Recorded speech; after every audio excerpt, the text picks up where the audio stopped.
آپ یقین جانیے یہ امت مصطفیٰ ہے، امت محمدیہ ہے۔ رب کعبہ کی قسم، اس امت کی تاریخ اتنی روشن ہے، اگر اس امت کی تاریخ میں تمہیں اگر لشکر کی کمان کرتے ہوئے سیف من سیوف اللہ حضرت خالد بن ولید نظر آتے ہیں تو اسی لشکر کے اندر حضرت جناب خولہ نظر آتی ہے، حضرت حفصہ نظر آتی ہے۔ یہ امت کسی اعتبار سے بھی بانج نہیں رہی۔ اگر تمہیں اس امت کے محدثین نظر آتے ہیں تو خدا کی قسم ایک طویل فہرست اس امت کی ان خواتین کی ہے، ان دختران اسلام کی ہے، اسلام کی ان بیٹیوں کی ہے جو اپنے وقت کی عظیم محدثات گزری ہیں۔ اگر اس امت کے اندر تمہیں فقیہ مرد نظر آتے ہیں تو اس امت کے اندر ایک طویل فہرست ان خواتین کی ہے کہ جو اپنے وقت کے میں فقیہ ملت کا لقب پا کر فقہ کی خدمت کرتی نظر آتی ہے۔ اگر ایک طرف تمہیں اس ملت میں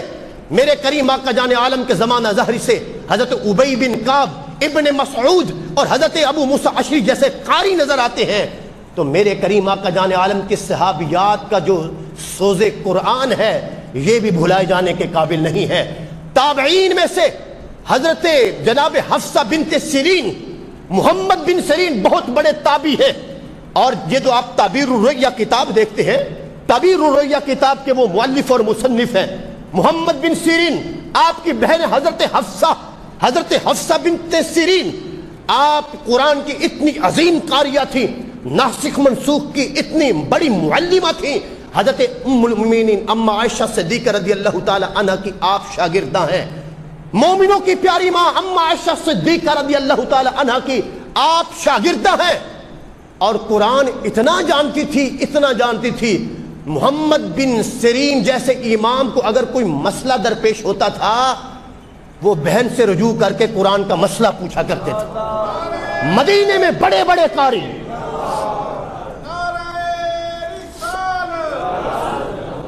مدینہ میں بڑے بڑے قاری قرات کا مسئلہ اگر کوئی حل نہ ہوتا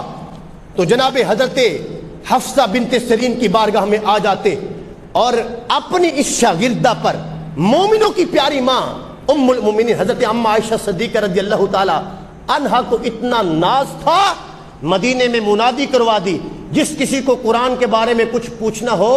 تو میری طرف آنے کی بجائے حفصہ کی طرف چلا جایا کرے، حفصہ کی طرف گئے۔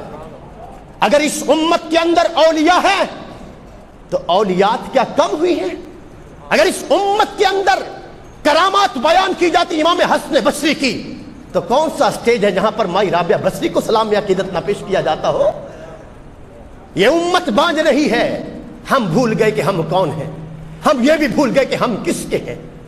خدا کرے کہ ہمیں یاد آ جائے کہ ہم کس آقا کے ہیں، ہمیں ان کی وفائیں اور وفاؤں کے جو تقاضے ہیں رب تعالی ہمیں اس کا علم اور ادراک اور شعور بھی عطا فرما دے۔